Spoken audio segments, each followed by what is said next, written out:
Have you ever felt in the silence of the night that there is something in you that has not yet been revealed, as if your life is incomplete even after everything you've ever lived, as if there was a calling, a direction, something bigger trying to talk to you, but for some reason you can't fully understand what it is? It's a strange feeling. It's not physical pain, but it weighs you down. It is not visible, but it bothers us. You follow your routine, talk to people, fulfill your responsibilities, but inside there is a restlessness that does not go away. Sometimes it feels like time slows down just to make you feel that quiet emptiness even more, as if something is out of place, even when everything is apparently right and the most curious. It's just that deep down, you know that this is not by chance. There are times when thoughts come out of nowhere, memories come back strongly, situations repeat themselves as if they were trying to show you something. It's as if your own life is trying to tell you something you haven't been able to decipher yet. An invisible pattern, a hidden message. What if I told you that this has a meaning? There is a truth that almost no one realizes. A spiritual key that has always been before the eyes, but which is rarely understood. Something simple but profound. Something that can explain why you went through what you went through, why have certain doors closed, and why, even after so many struggles, you're still here. None of this is random. There is a spiritual code being revealed little by little, and those who can see never live the same way again, because they understand that they have not been forgotten, were chosen, and this is where everything starts to change. Throughout this journey, something will be awakened within you, not as a theory, but as an experience, something you'll not only hear but feel, and when that happens you'll realize that what seemed like confusion, it has always been direction. There's a reason you're here right now, hearing those words, and before you even existed, it had already been determined. Before forming him in the womb, I chose him. Before you were born, I set you apart and appointed you a prophet to the nations. Jeremiah 1:5. On this path that begins now, you will notice signs that previously went unnoticed, understand processes that seemed confusing, and see your own story with different eyes. Each revelation will show how God works behind the scenes, molding, breaking, and rebuilding those he chooses to go beyond. Nothing will be superficial. Everything has been prepared to touch deep areas of your life, bringing clarity where there is doubt today, and peace where there is still restlessness.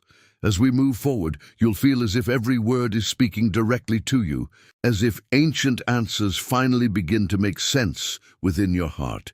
And there is something important in all this. God didn't bring you here by chance. Maybe this is the time for you to take a stand too. By liking this video, subscribing to the channel, and activating the bell, you help this message reach other lives that are also seeking direction, hope, and purpose. And this is where a lot of things start to make sense. Because perhaps all your life you have felt out of the norm, as if he didn't fit in completely, as if he was always one step behind or even invisible at certain times, and that, which seemed like a disadvantage, it may be just the sign that God is setting you apart for something greater.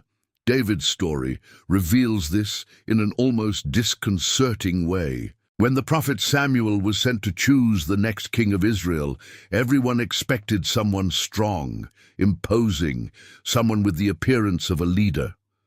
One by one, David's brothers passed before him, prepared, trained men with everything that the world values. But God rejected them all. And David wasn't even there. He was forgotten in the countryside, tending sheep, out of sight from everyone, living an ordinary, silent life without recognition. No one called him. No one thought he should be present at that decisive moment. To his own family, he didn't seem like a possible choice. But it was exactly there that the chosen one was. Because God does not follow human criteria. He is not impressed by people's appearance, status, or approval. As everyone looked outward, God was looking at something that no one could see, A sensitive heart, faithful in secret, whole even away from applause. The Lord does not see as man does. Man sees the appearance, but the Lord sees the heart. 1 Samuel 16:7. Now think sincerely. How many times have you felt ignored, underestimated, or even left out? How many times have you thought that it was not enough, that you did not have what was necessary to go further? And if all this is not rejection, but preparation, because there is a pattern in God's action that few perceive. He chooses what the world discards. He lifts up those who no one expects. He builds strength just where there seems to be weakness. And this is not a coincidence. It is a divine strategy. David was anointed king before he even experienced any evidence of it. His reality did not change immediately, but his identity had already been defined by God. And maybe that's what you haven't realized yet. That before any visible change takes place in your life, something has already been decided in the invisible. You have not been forgotten. You were separated. And this feeling of not belonging, this restlessness that accompanies you, may be the very sign that you have not been called to live in the ordinary. There is something in you that has not yet been fully revealed, because God is working out of sight, shaping every detail at the right time. If this message is touching you in a different way, maybe it's not just a coincidence. Perhaps it is time to recognize this within yourself. If something inside has moved now, write in the comments, Amen. Sometimes a simple answer opens doors to what God has already begun to do. What if what you interpreted as delay? Was it actually protection? What if those periods when you felt isolated, forgotten, distant from everything and everyone, were they not abandonment, but a kind of preparation that few can understand while they are living? Moses also went through this. Before he became the man who would liberate an entire nation, he was someone who fled. He fled in fear, he fled frustrated, he fled thinking he had lost everything. And it was exactly in this place, far from the palaces, away from recognition, away from any sign of greatness, that God began to work in earnest. The desert didn't seem like a place on purpose. It was dry, silent, repetitive. The days seemed the same, with no novelty, no apparent progress. And maybe you understand this better than you think, because there are stages of life that look exactly like that. Nothing changes, nothing happens, everything stands still. And the question begins to echo, God, are you still with me? But it is in the desert that something profound happens. Because when God wants to take someone further, he first deconstructs everything that person thinks they are. Moses grew up in Egypt, surrounded by knowledge, position, and identity built by the world. But that would not serve the call that was to come. Then God allowed everything to be removed. The desert was not the end. It was the process. There, Moses ceased to be who he thought he was, to become who God always intended. He learned to depend, he learned to listen, he learned to live without applause. And that's exactly what the desert does. It takes away the excess, silences the noise, and reveals what really matters. And then, at the right moment, when everything seemed too ordinary to be of value, God appeared, not in a palace, not in the midst of crowds, but in something simple, almost ignored, a burning bush in the middle of nowhere. And it was there that the call was released. Now go, I'm sending him to Pharaoh to bring my people, the Israelites, out of Egypt. Exodus 3:10. Notice this. God did not call Moses when he was ready to human eyes. He called when he was ready inside. And maybe that's exactly what's happening to you. That time of silence, that phase where it seems that no one sees, no one recognizes, no one notices. It could be the environment where God is shaping something much bigger than you realize. It's not a waste of time. It's alignment. It is not abandonment. It's construction. Because before exposing you, God needs to strengthen you. Before showing you to the world, he needs to prepare you in secret. If this word is awakening something within you, such as a desire to better understand what God is doing in your life, maybe it's time to respond.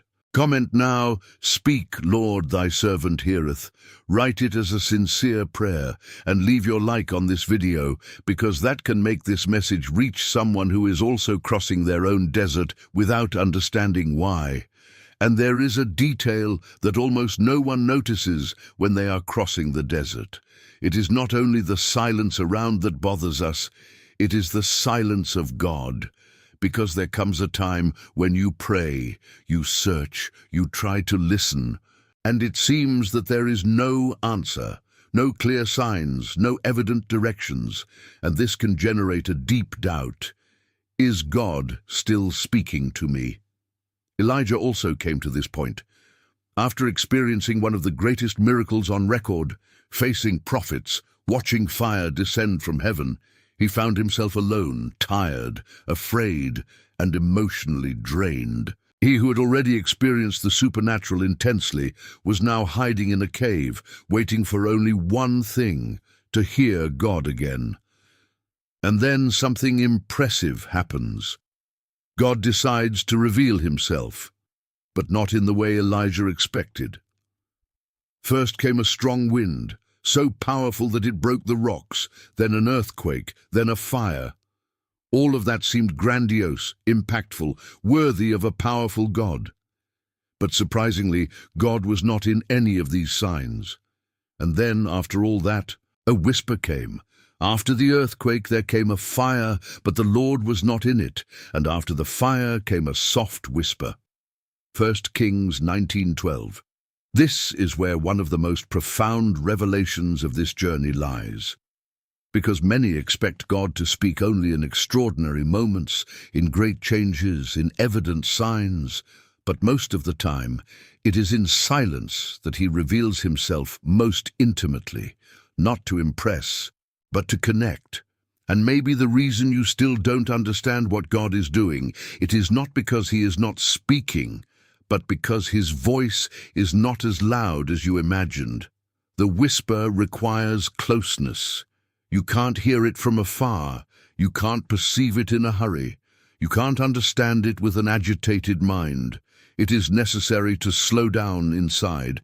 It is necessary to silence the excess of thoughts, worries, distractions, to then realize that God never stopped speaking. And that changes everything, because that emptiness that seemed like absence, it can in fact be an invitation, a call to a deeper level of spiritual sensitivity, a fine-tuning of how you listen, perceive, and connect. God does not need to cry out to be heard, but it is necessary to be attentive to recognize when he whispers, and perhaps at this very moment, as you listen to these words, something inside you is becoming calmer, more attentive, as if he were beginning to notice something that had previously gone unnoticed. If this is happening to you, save that moment. And in a simple way, almost as if responding to this whisper, write in the comments, "I hear you, Lord." Because sometimes a small answer makes room for a big reveal.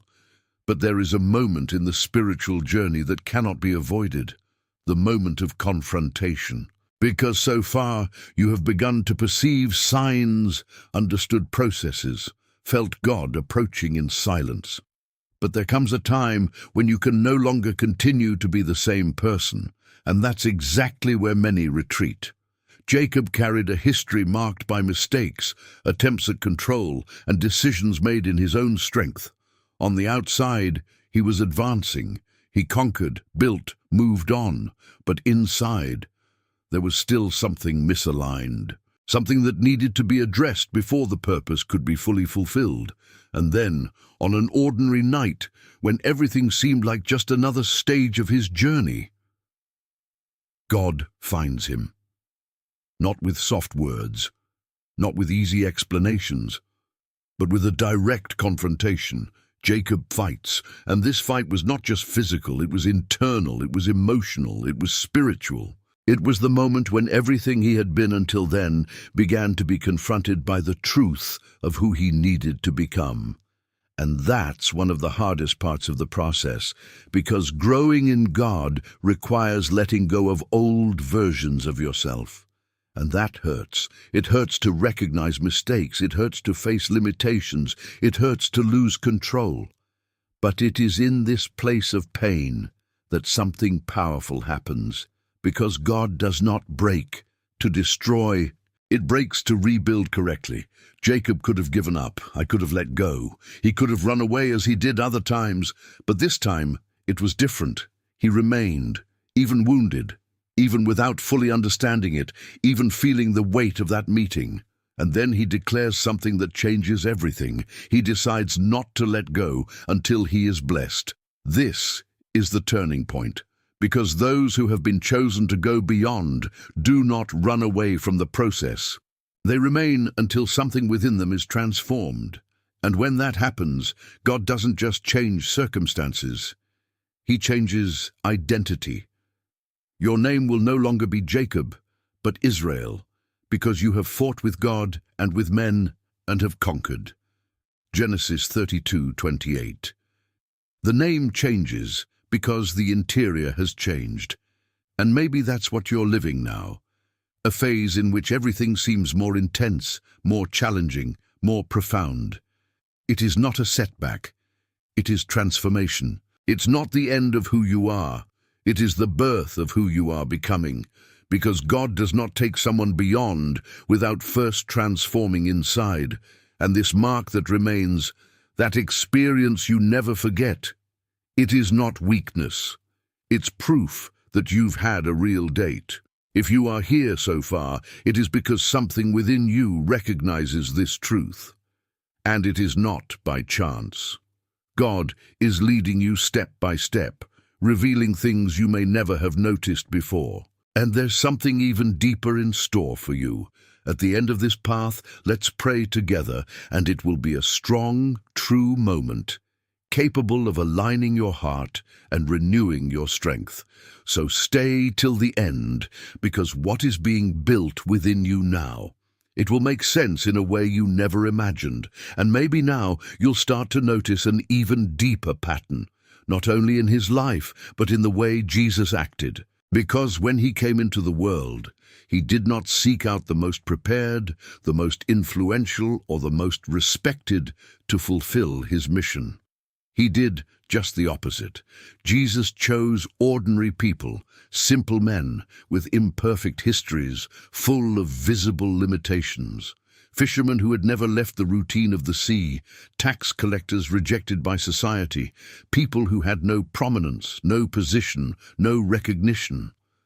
To human eyes, they were not the ideal choice. They had no spiritual curriculum, no advanced religious training, nothing to draw attention, but they had something that the world doesn't value: availability. And that changes everything, because God is not looking for perfection, he is looking for willing hearts. People who, even without understanding everything, say yes. People who, even though they are afraid, decide to follow. People who don't have all the answers, but have the courage to take the next step. When Jesus looked at those men, he didn't see who they were at that moment. He saw who they could become. Follow me, and I will make you fishers of men. Matthew 4:19. Notice the depth of this. They were fishermen, and would continue to be. But now, with a completely different purpose, Jesus did not discard their essence, he redirected. He transformed the ordinary into something eternal. And maybe that's exactly what you haven't seen about yourself yet. You can look at your life today and see limitations, failures, insecurities, things that you think are holding you back from going further. But God does not see it that way. He sees potential where you see doubt. He sees purpose where you see past. He sees a path being built, even when everything seems too simple to have meaning. God's call does not depend on your background. It depends on your answer. And here's something that few people understand. Those who are chosen are not the most ready. They are the ones who decide to walk, because it is on the path that God teaches, corrects, strengthens, and transforms. The disciples did not begin knowing. They learned by walking with Jesus. And that's what's being offered to you right now. Not a perfect path, but a true path. Not a flawless journey, but a journey with direction. Maybe you've never seen yourself as someone chosen. Maybe no one has ever looked at you that way. But that never stopped God from calling you, because when He decides, He does not consult opinions. If this truth is starting to make sense within you, answer it simply but sincerely. Declare in the comments, "Lord, I receive your teachings." Write as a gesture of surrender and leave your like on this video, because this can make this message reach someone who also needs to understand that they were chosen without even realizing it. And there is something that completely transforms the way you understand your calling. It's not just about being chosen, it's about what you get to carry after that. Because when God chooses someone, He doesn't just give a mission, He surrenders His presence, and that changes everything. In Old Testament times, God's presence was represented by the Ark of the Covenant. It was not just a religious symbol, it was the central point, the place where the sky touched the earth, where the glory of God was manifested in a real way. And where the Ark was, everything around was impacted, but there was one detail that many ignored. God's presence was not something light to deal with in any way. It demanded reverence, because carrying presence is not just a privilege, it is a responsibility. It is not a matter of spiritual appearance, but of inner alignment. It's not about looking chosen, but about living as someone who understands the weight of what they've received. And maybe that's what you're starting to realize now, that there is something different going on inside you. A greater sensitivity, a deeper awareness, a care for things that previously went unnoticed. This is no coincidence, it is presence. And when God's presence manifests, environments change, decisions change, paths change, not because everything around is instantly transformed, but because the one who carries this presence is no longer the same.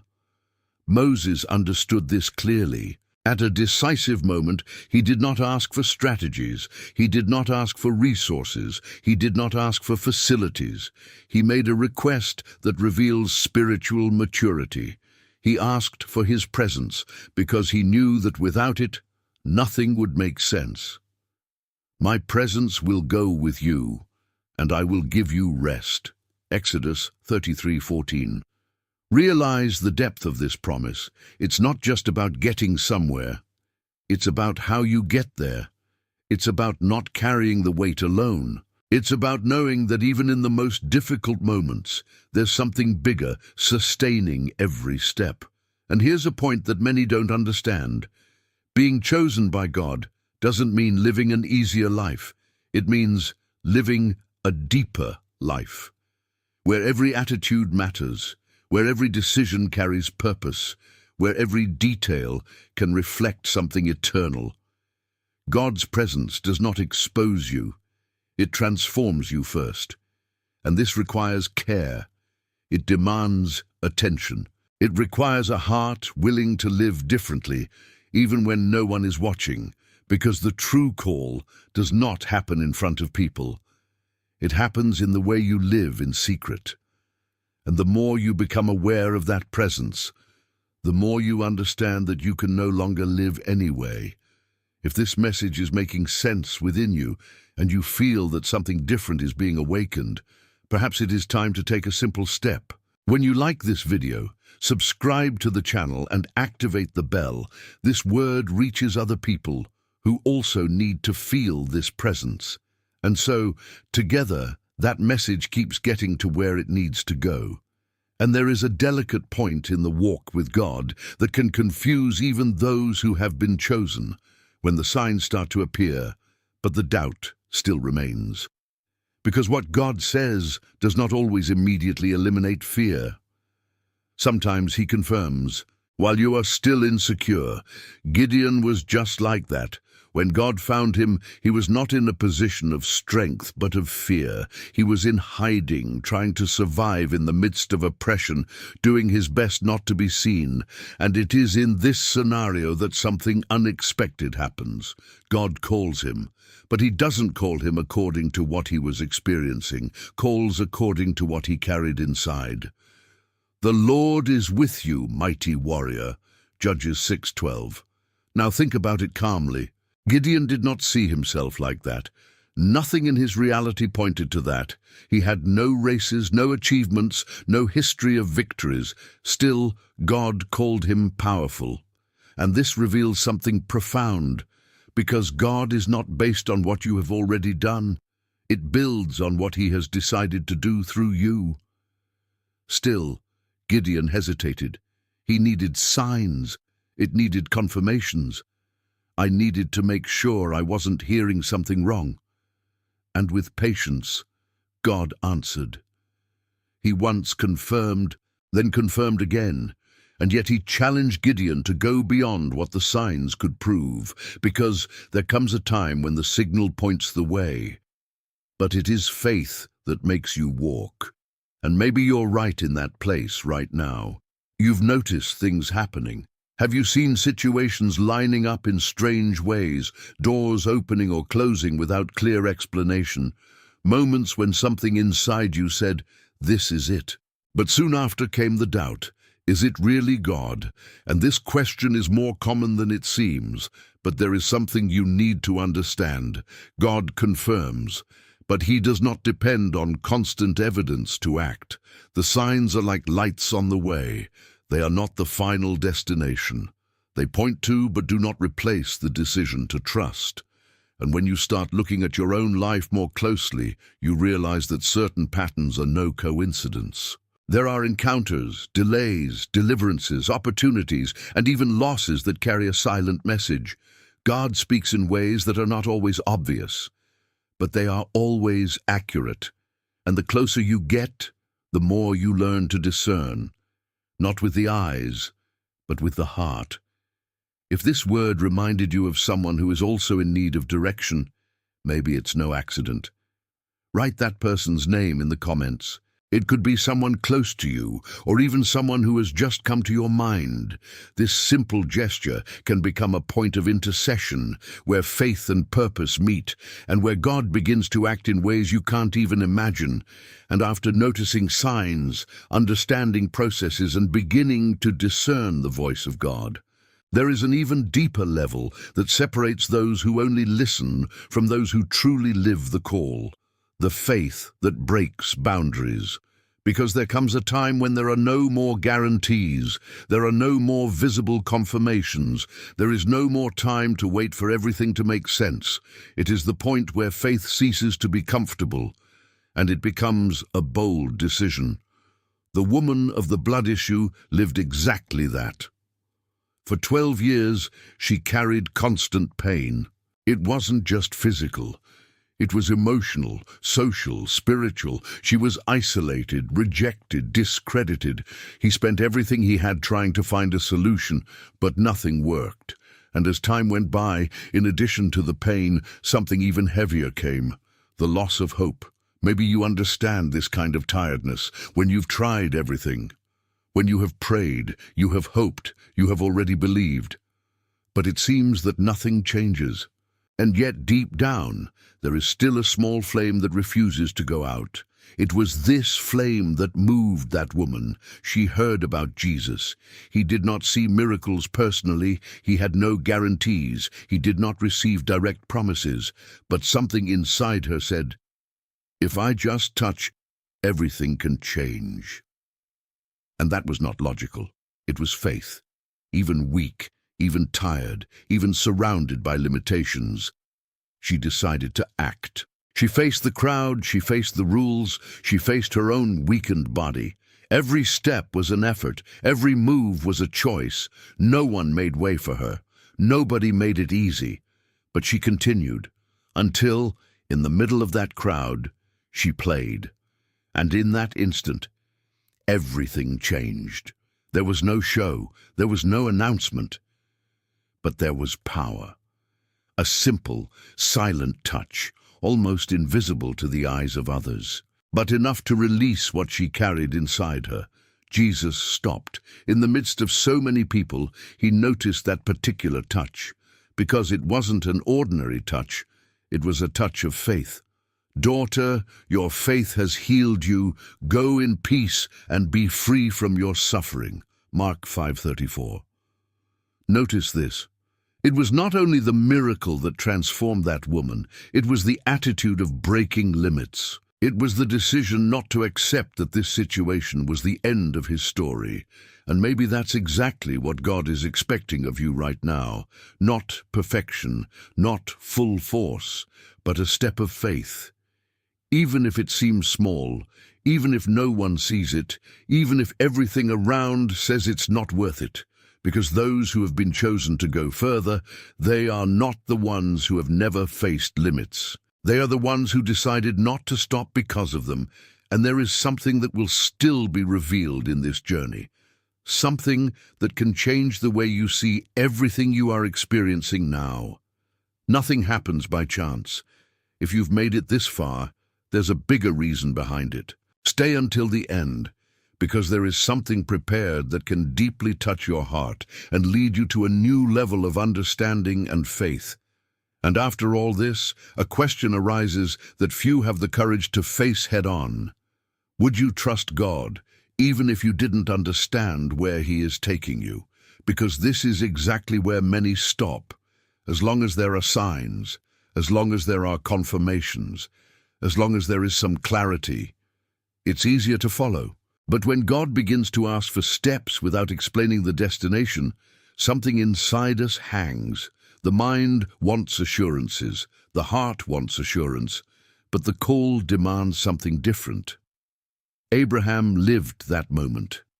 God did not give a detailed plan, did not show a map, did not explain each step, just gave a simple order, and at the same time disconcerting. The Lord said to Abram, "Get out of your country, out from among your relatives and from your father's house, and go to the land that I will show you." Genesis 12:1. Notice the detail. The land that I will show you. It was not a complete direction. It was an invitation to trust. And that changes everything. Because following God is not having control. It is to give it up. It's not knowing exactly what's going to happen. It is deciding to continue even without knowing it. And this is one of the greatest proofs of who was really chosen to go further. Abraham had to leave what was familiar. He had to leave the place where everything made sense, where there was stability, where there was history. And that's not easy. Because the known, even when it is limited, still seems safer than the unknown. Maybe you're exactly at that point right now, feeling like you need to take a step, make a decision, change something, but at the same time, an insecurity prevents you, because you want to make sure that everything is going to work out before you move. But God does not work like that. He does not reveal the entire path because He wants to develop something deeper than just obedience. He wants to form trust, a confidence that does not depend on circumstances, that does not fluctuate with what is visible, that does not need constant evidence to continue. Faith, at this level, ceases to be emotion. It becomes a decision. Decision to continue even with doubts. Decision to move forward even with fear. Decision to believe that even without understanding everything now, God is already in control of what comes after, and it is in this environment of uncertainty that something powerful happens. Their dependence on God grows. You begin to realize that you are not walking alone, that even without seeing the destination, each step is being sustained. Because when God guides, He doesn't just point out, He accompanies it. And maybe what you call uncertainty today be the very space where God is teaching you to truly trust. And in the middle of this journey, there is a kind of pain that does not appear to anyone, but that weighs every day inside the soul. It's not something that people see, it's not something that can be easily explained, But it's there, silent, constant, accompanying every thought, every moment of loneliness. It's the kind of pain you learn to hide. Anna knew this feeling. On the outside, she went on with her life. He fulfilled his role, was present, continued walking. But inside there was a deep emptiness, a wound that time could not heal. She carried a silent sadness, something that no one around could really comprehend. And maybe you understand this better than you would like, because there are struggles that are not shared, there are prayers that have never been said aloud, there are tears that fall when no one is looking, and the hardest is when it seems that God is also silent. But Anna did something that completely changes this story. She decided not to keep that pain inside herself anymore. She took everything to God. No beautiful words, no appearance, no trying to hide what I felt. She just opened up. He cried, it spilled. He gave that which was choking his soul directly into the hands of God. And at that moment, something began to change. Not because the answer came immediately, but because the weight began to come out of her. Because when pain is placed before God, it is no longer just suffering, and begins to turn into purpose. The crying turned into prayer, the affliction became a connection, and what seemed like the end, it began to become the beginning of something new. I asked the Lord for this child, and he granted me the request. 1 Samuel 1:27. But before the visible miracle, there was an invisible miracle, the healing of the soul. Because God does not work only in circumstances. He works first on the heart. It strengthens on the inside before it changes on the outside. He transforms the interior so that what comes after does not destroy, but completes. And maybe that's exactly what's happening to you right now. This pain that no one sees, this weight you carry in silence, may be being used by God as a path of approach. Not to weaken you, but to take you to a deeper level of surrender, because there are things that are only born in secret. And what today seems just suffering, it can, in due time, become a testimony. If that word has found a place within you, don't ignore it.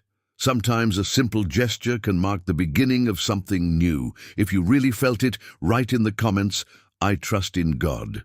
Even in silence, this may be your way of saying that despite everything, you are still delivering.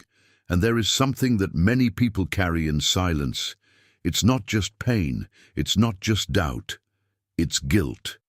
The feeling that they failed at a decisive moment, that they could have done differently, that they disappointed themselves, others, and even to God. And when this happens, something dangerous begins to form within the heart, the idea that the call has been lost. Peter felt just that. He wasn't just another follower. He was close, intense, committed. It was he who said that he would never abandon Jesus. It was he who promised to stay until the end. But at the most critical moment, he denied it. Not once, 3 times. And it wasn't for lack of love. It was out of fear. After that, the weight came with force. The look of Jesus, the crowing of the rooster, the living memory of what had just happened. Peter didn't need anyone to accuse him. It was already being consumed from within. Maybe you've experienced something similar. A mistake you can't forget. A decision that changed everything. A moment when you knew what was right, but he could not sustain it.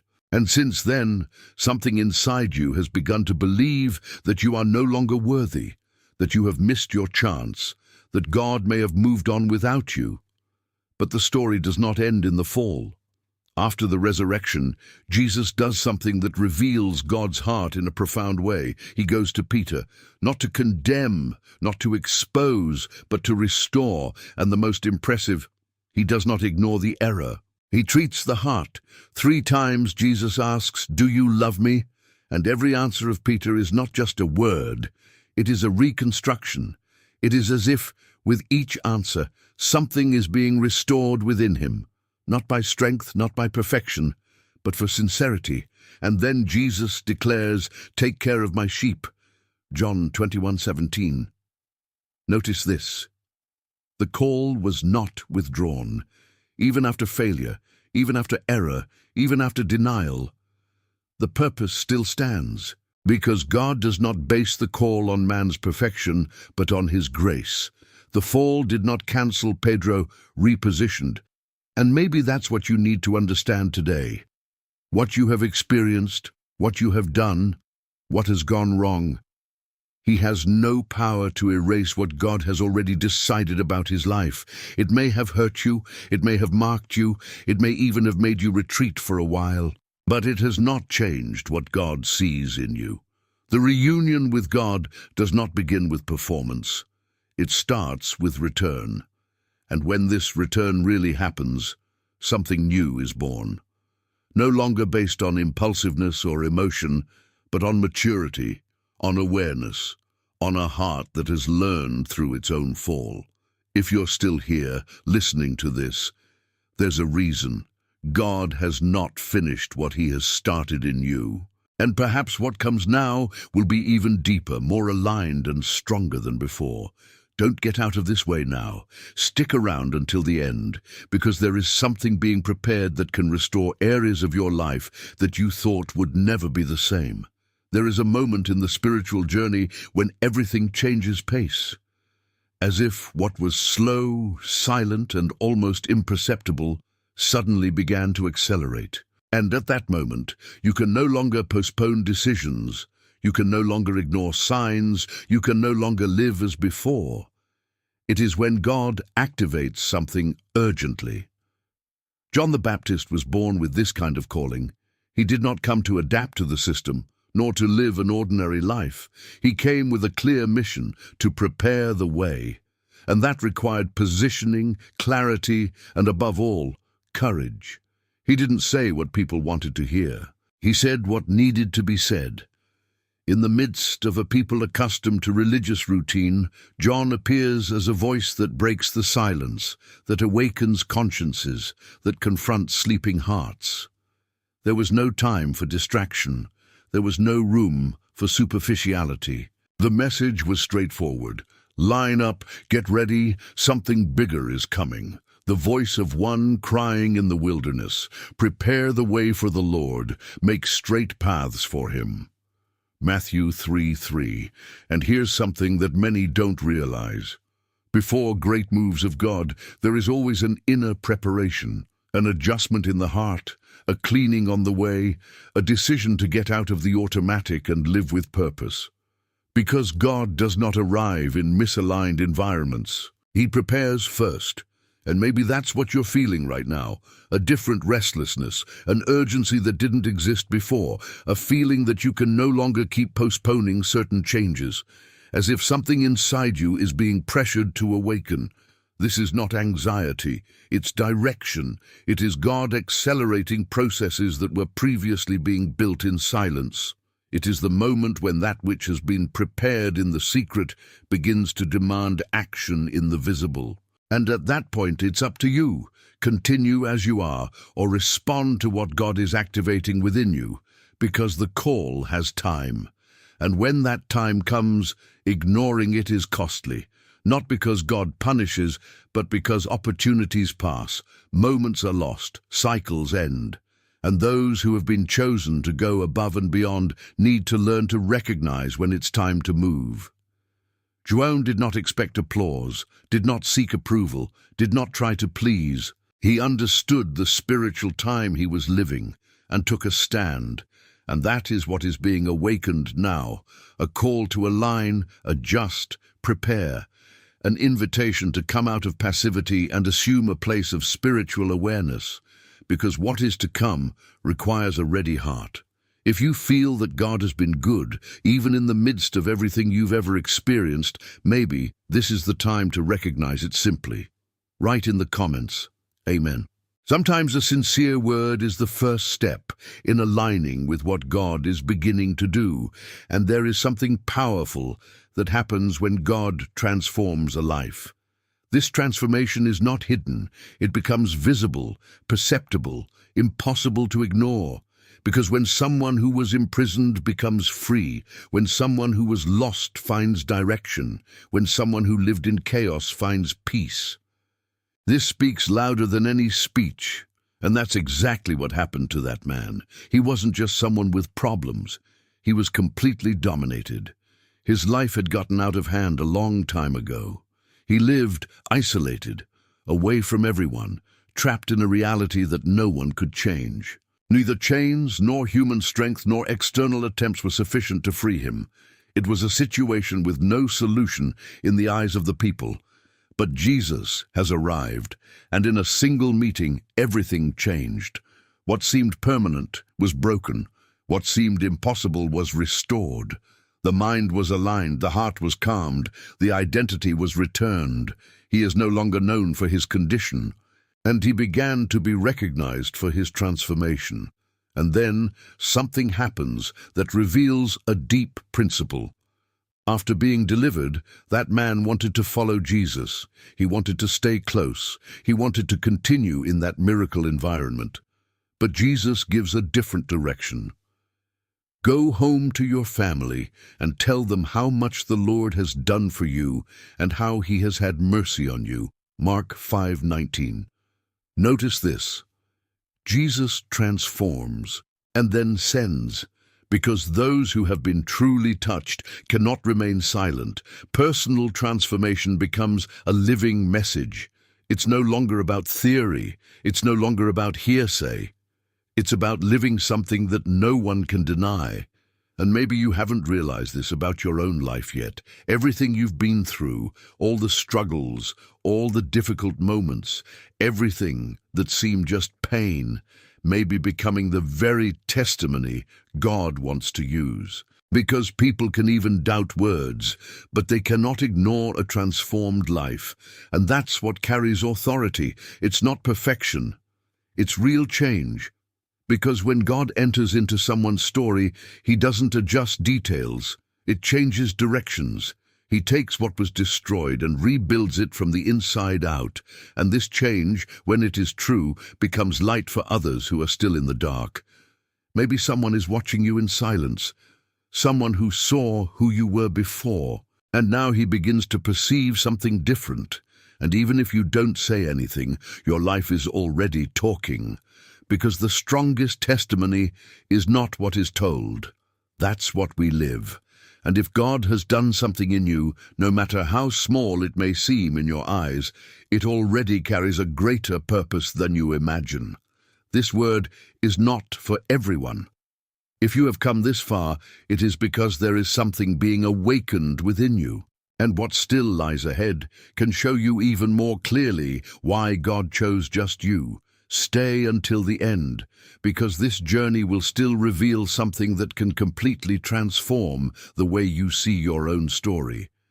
And there is a level of transformation that goes beyond changing behaviors. That's when God decides to completely change who you are. It's not an improvement. It's not a superficial adjustment. It's not an adaptation to look better in front of others. It is something much deeper. It's a recreation. Saul was living proof of this. He was not ignorant. He was not lost in the common sense. On the contrary, he was someone educated, determined, full of convictions. But it was completely out of line with God's purpose. He believed he was right while pursuing exactly what God was raising. And maybe that will reveal something important. Being convinced does not always mean being on the right path. Saulo had direction, but there was no revelation, until at an unexpected moment everything changes. On the road to Damascus, something happens that he cannot control, he cannot explain, he cannot avoid. A direct, intense encounter, impossible to ignore. The light surrounds him. The voice calls to him, and at that moment the entire internal structure he built begins to crumble. Not because God wanted to destroy him, but because what he was could not sustain what he was about to become. And here's the central point. God did not want to adjust Saul. He decided to turn him into Paul. This means that some things need to die inside you so that others can be born. Old ways of thinking, old attitudes, old identities that no longer match the call that is being released upon your life. And this process is not always comfortable, because it involves recognizing that what you have been so far does not define who you will be from now on. It involves letting go of old certainties to live a new truth. It involves allowing God to rewrite His story from within. And when this transformation really happens, everything changes. The way of thinking changes. The way of speaking changes. The way of seeing life changes. The purpose changes. Fate changes. If anyone is in Christ, he is a new creation. The old things have passed away. Behold, new things have appeared. 2 Corinthians 5:17. This is not just a sentence. It is a spiritual reality. And maybe you're right at that point right now, feeling that something inside you no longer fits as it used to, that certain things have lost their meaning, that old habits no longer satisfy, that there is a change happening, even if it is not yet entirely clear. This is not confusion. It is transformation. It is God working in deep, silent areas where no one sees, but where it all begins, because before He takes you further, He needs to make you someone capable of sustaining that beyond. And this new identity does not come from what you do, it comes from what God is forming in you. And the more you allow this process, the closer you get to what God has always seen, even when you still couldn't see. And as this transformation happens within you, a need arises that perhaps you didn't realize before. The need to walk with others who are also being transformed. Because no matter how strong someone is spiritually, no one has been called to live all this alone. There is a limit to what is built in isolation. The early church understood this deeply. They didn't just believe the same things. They lived together, shared experiences, shared burdens, strengthened each other. It was not an individualistic faith, it was a connected, living, active faith. They devoted themselves to the teaching of the apostles and to fellowship, to the breaking of bread and to prayers. Acts 2:42.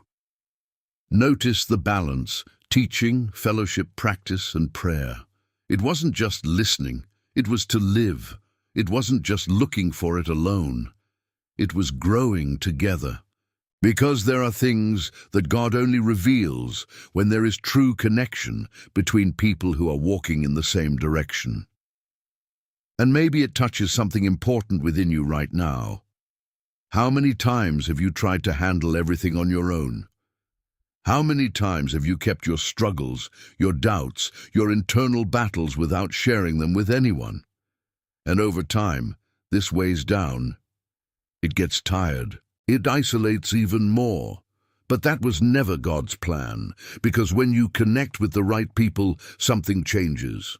Faith is strengthened, hope is renewed, vision is broadened. You begin to realize that you are not the only one going through processes, that there are other stories being transformed, other lives being restored. And this generates strength. Communion heals areas that isolation hurts.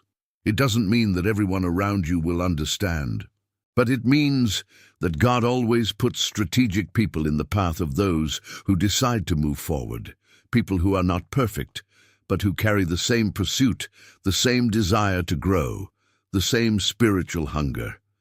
And it is in this environment that miracles also multiply, because when faith is united, it is strengthened. When prayers come together, they gain weight. When testimonies are shared, they generate hope in those who are listening.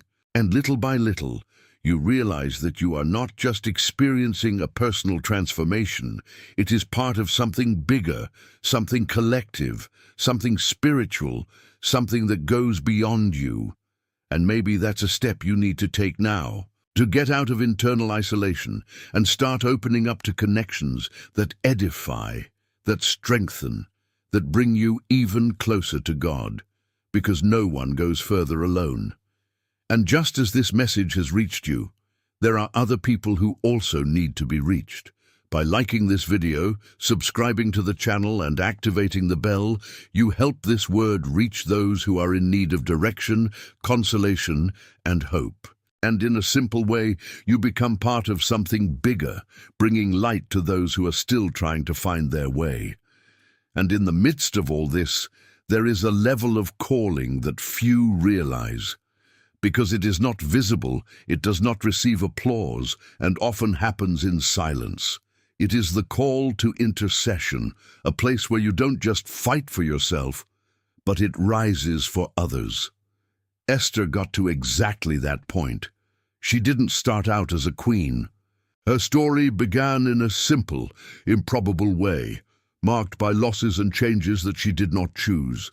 But little by little, God was positioning every detail, taking her to a place that apparently was only one of honor, but that, in fact, it was responsibility. And then the critical moment arrived. A threat hung over all his people. A decree had been released, and the fate of many was about to be sealed. And, in view of this, Esther finds herself at a crossroads. To remain silent and preserve one's own safety, or to take a stand and risk everything for something greater than itself. And this is where the call is revealed. Because there are times when God doesn't just bless you, it strategically positions you to be an answer in the lives of others. And that takes courage. It requires renunciation. It requires understanding that what you have received is not just for you. Who knows, if it wasn't for a moment like this that you got to the position of queen. Esther 4:14. That question echoes to this day. Because maybe you're exactly in a place that you don't fully understand. Perhaps it went through paths that seemed random, decisions that didn't make sense at the time, doors that opened without a clear explanation. But what if all this is positioning? Esther could have ignored it. I could have chosen silence. I could have said that it was not her responsibility. But she understood something that changes everything. When God puts you in a place, there is a greater purpose involved. And before acting, she did something essential. She interceded. She called others to fast, to pray, to seek God, because she knew that certain battles are not won with human strength. They overcome themselves in the spiritual. And it is in this invisible place that destinies begin to be transformed. Interceding is that. It is to put oneself between the need and the answer. It is taking on a responsibility that goes beyond one's own comfort. It is to fight in prayer for people, for situations, for causes that many times they cannot even reciprocate. And maybe you never realized it, but you felt it. That impulse to pray for someone for no apparent reason. That sudden worry about a person. That heaviness in your heart that leads you to seek God for something that is not directly yours. This is no coincidence. It is a calling, because God raises up intercessors, people who, even in secret, are sustaining stories, protecting destinies, opening paths through prayer. Invisible warriors who do not appear but make an eternal difference. And when you understand that, your position changes. You stop seeing your life as just something individual and begins to see the spiritual impact it can generate around you. Because being chosen to go above and beyond also means carrying responsibility for what God wants to do through you in the lives of others. And there is one of the most difficult tests within the walk with God, when He promises but time passes and nothing happens. Because in the beginning, faith is strong, hope is alive, everything seems possible. But as the days turn into months and the months turn into years, something begins to be tested deep within you. The wait. Sarah lived exactly that. She received a clear promise.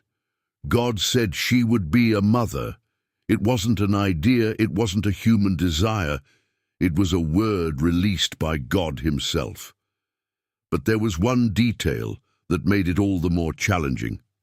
Time began to pass, and the promise was not fulfilled. And the more time progressed, the more impossible it seemed. The body no longer responded as before. Circumstances did not help. Logic said that it was no longer possible, and at some point, even she laughed herself, not out of joy, but out of unbelief. Because when time exceeds the limit of human understanding, the mind tries to find a way to protect itself from disappointment. Maybe you felt it. When something was put in your heart, when you believed, when you waited, but time did not correspond. And little by little, doubt began to occupy the space of faith, not because you wanted to, but because it seemed too late. But there is something that needs to be clear.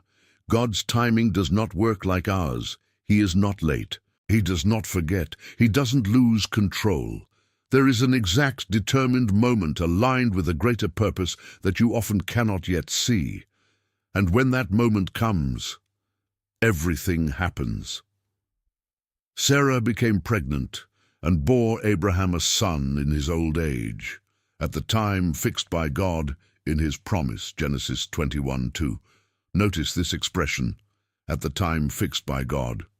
It wasn't before, it wasn't later, it was exactly at the right time. And this reveals something powerful. The promise was not stopped, even in silence, even in waiting, even when nothing seemed to be happening. God was already at work, preparing, aligning, building something that could not be anticipated. Because when God fulfills a promise, He doesn't just carry out a promise. He does it in such a way that no one can deny that it was Him. And maybe what you are experiencing now is exactly this process. It's not an absence of response. It is an invisible construction. It's not forgetting. It's time alignment. Because what God promised about your life has not expired. It has not lost its validity. He was not left behind. It is being prepared. And when it does, it will surpass everything you tried to imagine. If this truth has found space within you, keep it in your heart. And as a simple way to reaffirm your faith, write in the comments, God takes care of me. Sometimes such a statement is all the soul needs to keep believing. And after everything that has been built so far, there is a scenario that seems impossible to reverse. When it's not just difficult, when it's not just unlikely, but when all seems completely lost.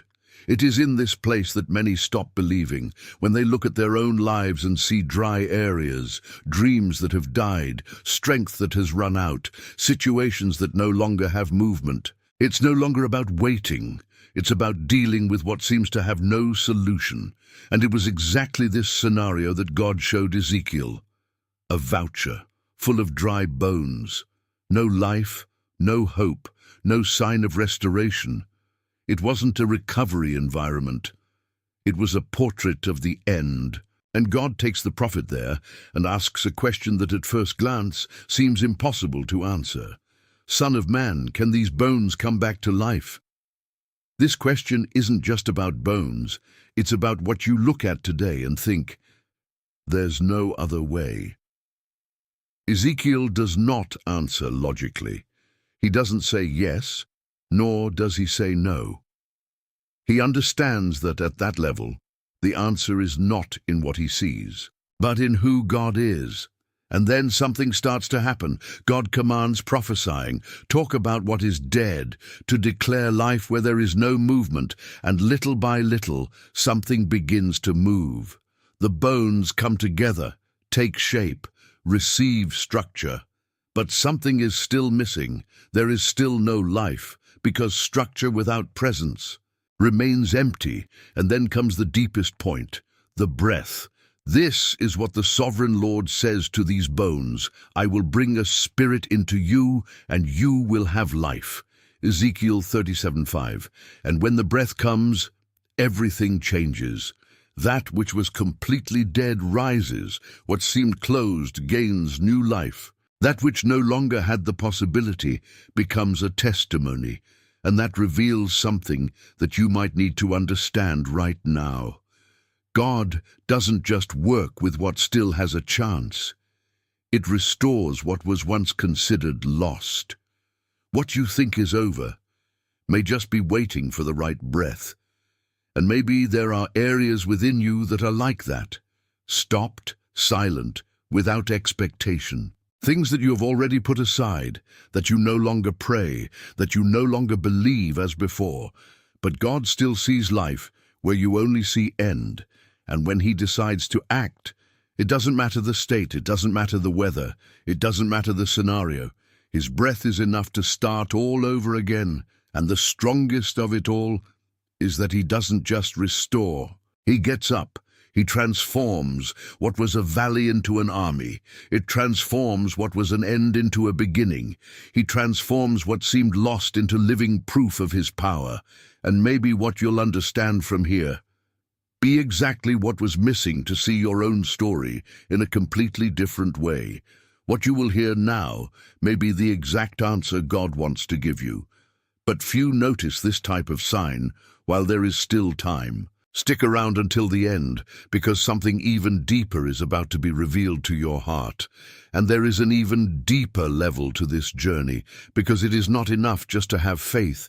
It is not enough just to believe. It is not enough just to feel that God is present.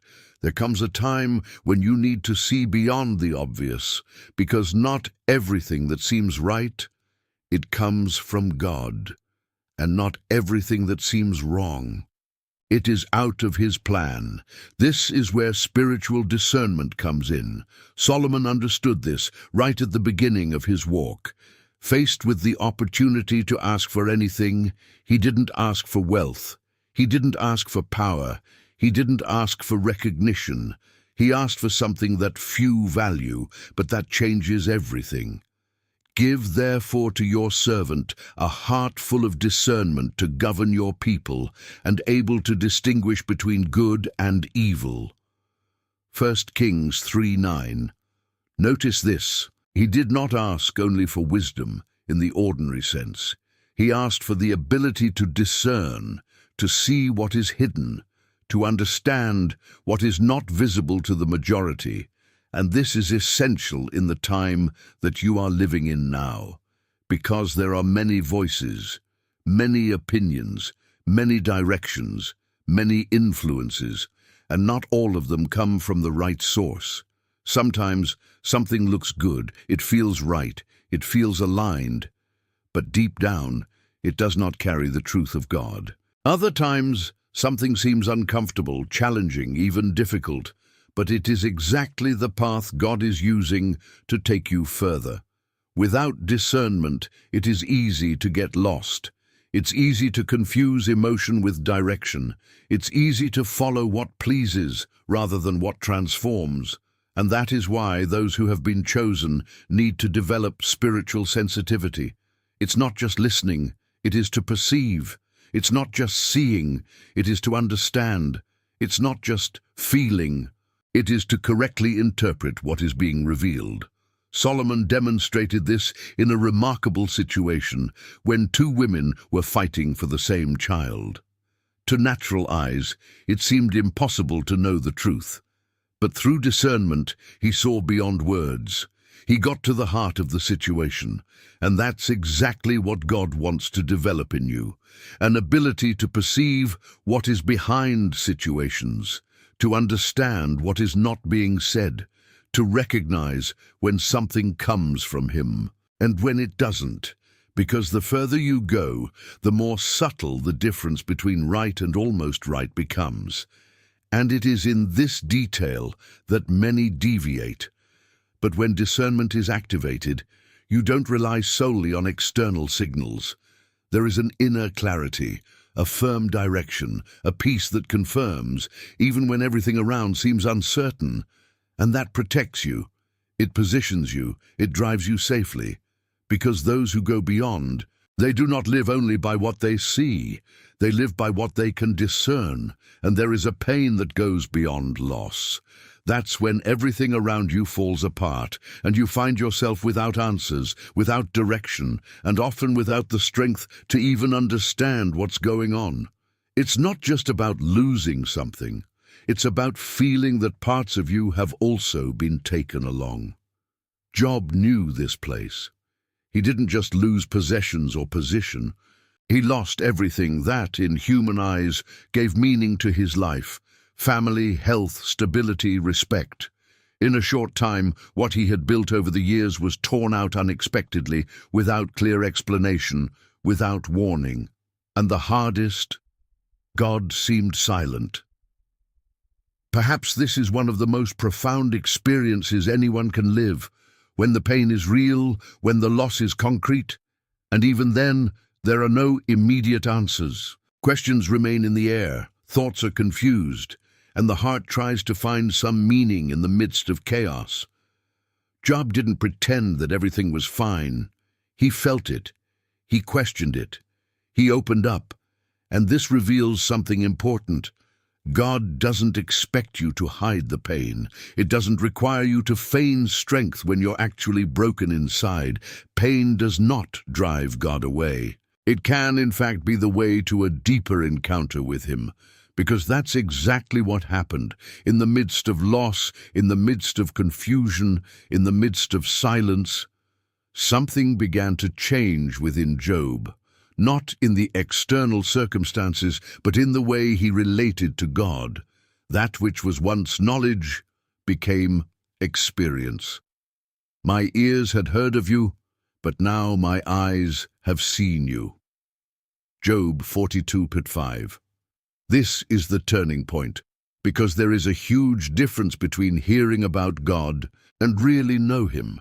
And it is often in pain that this transition happens, not because suffering is good, but because it breaks down distractions, removes illusions, and takes you to a place of real dependence. Job lost everything, but he did not lose God.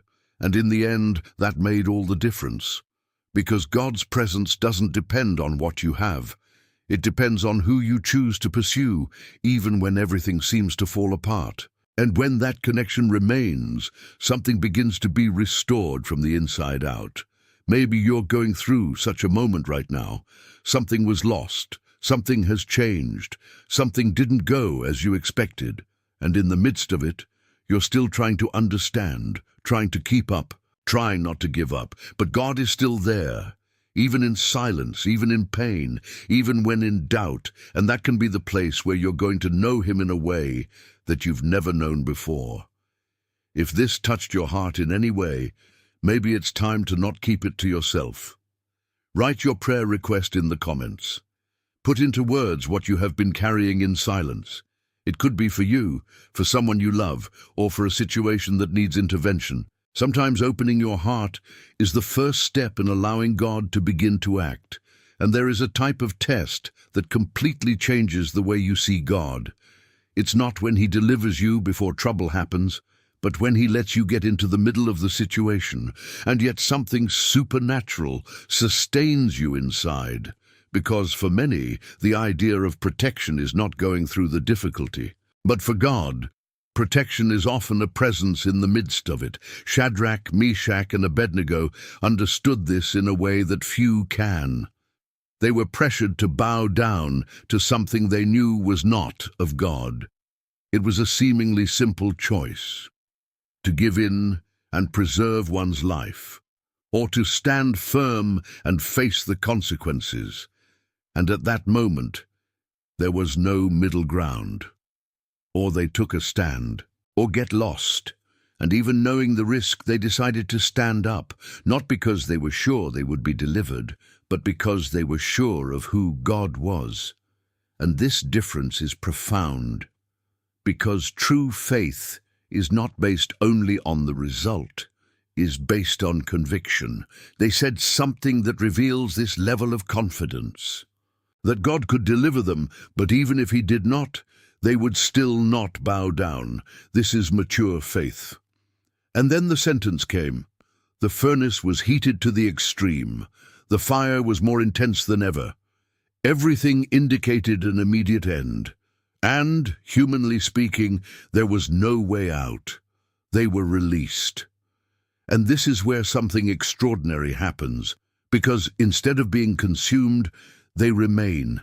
Instead of being destroyed, they walk. And they are not alone.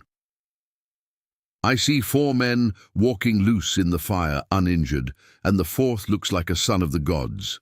Daniel 3:25. This is the point that changes everything. God didn't just watch from afar. He went into the furnace with them. And maybe that's the answer you needed today, because there are times when you wonder why God didn't get you out of certain situations. Why has He allowed you to go through something so difficult, so intense, so out of your control? But what if, instead of taking you out, did He decide to go in with you?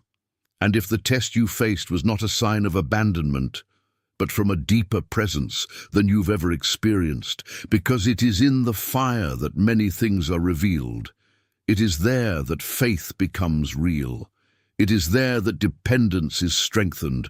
It is there that you realize that, even without understanding everything, there is something sustaining you in a way that cannot be explained. And when you leave, because you're going to leave, it doesn't come out the same way. Come out stronger, more aware, more aligned, because those who have been chosen to go above and beyond are not just those who avoid fire. They are those who discover that God is with them within them, and there is a moment in the journey when it is not the world around that needs to change. It is the heart inside, because after all that you have ever understood, after all that you have ever lived, there is a place where only you and God can enter. A place where there is no appearance, no justification, no way to hide. It is the place of repentance. David, even though he was called a man after God's own heart, reached a point where he failed profoundly. He made mistakes, tried to cover it up, made decisions that hurt not only others, but also his own communion with God. And for a moment, it seemed as if everything he had built spiritually had been compromised, and maybe it touches something inside you. Because no one likes to admit when they make a mistake. No one wants to face their own failures head on. It is easier to ignore, to justify, to try to move forward as if nothing had happened. But there is something that needs to be understood. What is not dealt with from within continues to affect from within. And David realized this. When he finally came across the truth, he no longer tried to run away. He didn't hide behind arguments. He didn't blame anyone. He didn't try to sustain an image. He did something that few have the courage to do. He opened himself completely before God. No filters, no masks, no pride. And from this surrender is born one of the deepest prayers that have ever been made. Create in me a pure heart, O God, and renew within me a stable spirit. Psalms 51:10. Notice the depth of it. He doesn't just ask for forgiveness, he calls for transformation. He understands that the problem was not only in the error, it was at the root. And that's why he doesn't just want to erase what he did. He wants to be completely renewed. And this is where many are wrong. They think that repentance leads them away from God, but in fact, it is the opposite. True repentance draws near. It breaks down barriers, restores connection, makes room for God to act fully again. It's not about guilt. It's about reconnection. It's not about condemnation. It's about a fresh start. And when that repentance is genuine, something begins to happen. The weight comes off. Consciousness aligns. God's presence is once again clearly perceived, and what seemed lost begins to be restored, because God does not reject a broken heart. He answers. And maybe that's exactly what you need to do right now. Not trying to fix everything yourself, not trying to maintain an appearance, not trying to carry that weight any longer, but simply opening up, recognize, deliver. Because it is in this place of sincerity that transformation truly begins. You were reached because you were chosen. This message did not reach you by chance. If something inside you recognizes this, write in the comments, God has chosen me. And let that truth begin to transform how you see yourself and how you position yourself in the face of everything that lies ahead. And there are times when you look around and you feel like you're out of place. as if the environment where you are does not match what you carry inside. People with different values, situations that challenge your faith, circumstances that seem to try to take you away from what you know is right. And this may generate a silent question. Is it still possible to live out God's purpose here? Daniel lived exactly this reality. He was not in his land, he was not among his people, he was not in a favorable environment. He was taken to Babylon, a place completely opposed to the principles he had learned. Everything around him pressured him to adapt, to give in, to give up what he believed in. But Daniel understood something that few do. The environment may even change, but God's purpose does not change. He decided to remain faithful, even when it would be easier to adjust. He decided to keep his identity, even when no one was looking. He decided to continue seeking God, even though he knew that it could be costly. And it did. His fidelity bothered him. His posture drew attention. His life became a contrast in the midst of that environment. And because of that, he was thrown into an extreme situation. The lion's den. Humanly, it was the end. There was no strategy, there was no way out, there was no possibility of escape. But there was something that environment could not touch, the presence of God that he carried. And that night, the impossible happened. My God sent his angel, and he shut the mouths of lions. Daniel 6:22. Notice this. It was not the place that defined the result. It was fidelity. Daniel didn't need to be in a perfect environment to live the purpose. He lived the purpose even in a hostile place. And that reveals something you need to understand now. You don't have to wait for the ideal conditions to live what God has placed within you. It doesn't need everything to be favorable. You don't need everyone around you to understand. You don't need the environment to change first, because the purpose does not depend on the place. It depends on your decision to stay true where you are. And maybe God put you right where you are today, not to limit you, but to use you, not to weaken you, but to reveal something through your life. Because when someone stands firm in the midst of pressure, it becomes a sign, a testimony, a light in the midst of darkness. And even if you don't see it now, there is something being built through your quiet allegiance. Maybe you've been waiting for an answer for a long time, trying to understand the reason for certain situations, the reason for being where he is. But what is yet to come may reveal something that will completely change the way you see all this. Stay until the end, because there is something being prepared that can touch exactly that area of your life. And there comes a time when it's no longer about waiting. It's about deciding. And decisions have a weight that is often only perceived after the path has already been chosen, because there are choices that don't just affect the now, they define entire destinies. And it is exactly at these moments that the biggest question arises. How do I know if I'm choosing the right path?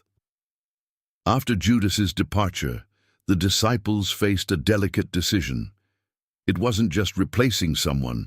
It was choosing who would occupy a place of spiritual responsibility, someone who would be part of something much greater than any human plan could foresee. There were options, there were criteria, there was logic, but above all, there was awareness that this decision could not be based only on appearance or visible ability. So they did something that reveals a powerful principle. They sought God's direction. Lord, you know everyone's heart. Show us which of these two you have chosen. Acts 1:24. Notice the depth of it. They recognize something essential. God sees what no one sees. While the human being analyzes behavior, history, and appearance, God looks at the heart, and that's where the true intentions are, the real willingness, the deepest alignment. And maybe that's exactly what you need to understand right now. Not every decision can be made based on logic alone. Not every path can be evaluated only by what seems easiest or safest, because there are choices that only make sense when they are guided by God. And that requires something that is not always easy. Stop, silence, and search. Seek without haste. Seek with sincerity. Seek with willingness to accept the answer, even if it is not the one you expected.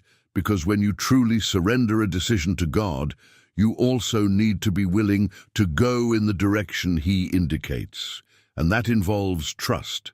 Trust that He sees what you don't. Trust that He knows what you don't already know.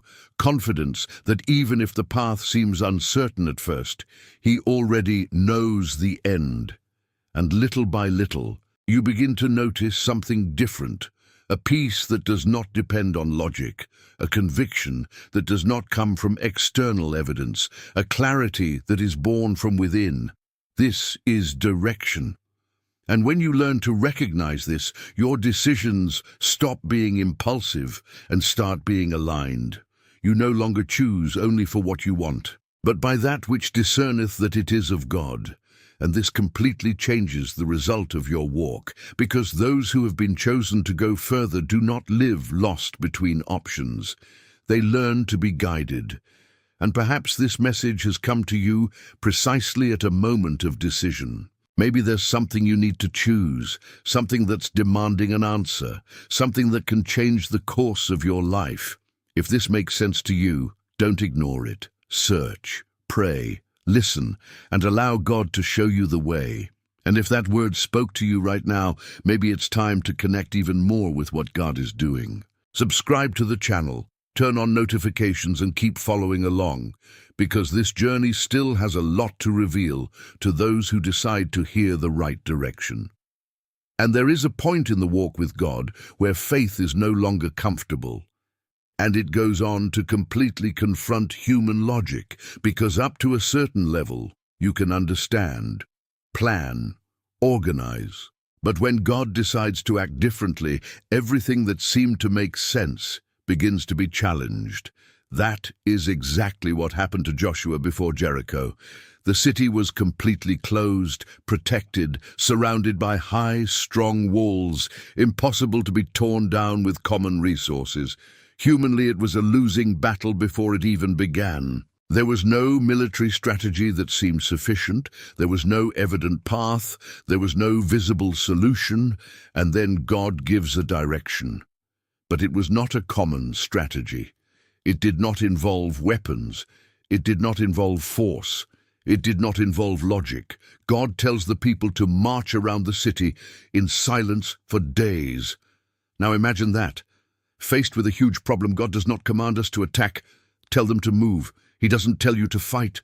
It orders obedience to something that, to human eyes, seems to make no sense at all. And this is where true faith begins to reveal itself. Because obeying when everything makes sense is easy. It is difficult to obey when it seems strange, when it seems illogical, when it seems that it will not work. But Josué does not question. He doesn't try to adapt. He is not looking for a more comfortable alternative. He simply follows. And so did the people. Day after day, step after step, in silence, without seeing immediate results, with no apparent sign of change. And maybe that's one of the hardest parts, to continue obeying when nothing seems to be happening.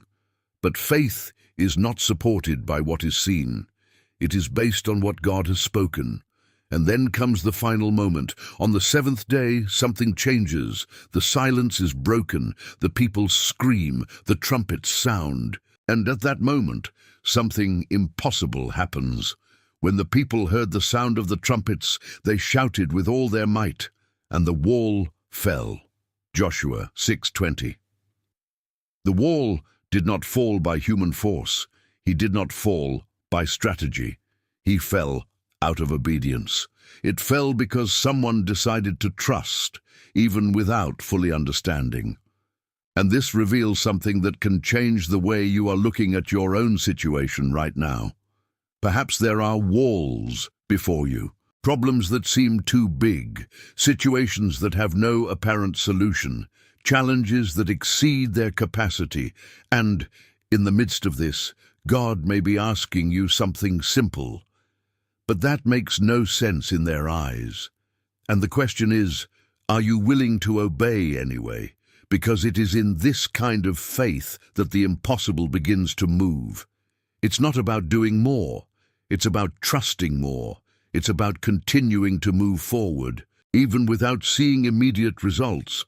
It's about believing that, at the right time, what seems unshakable, it will fall.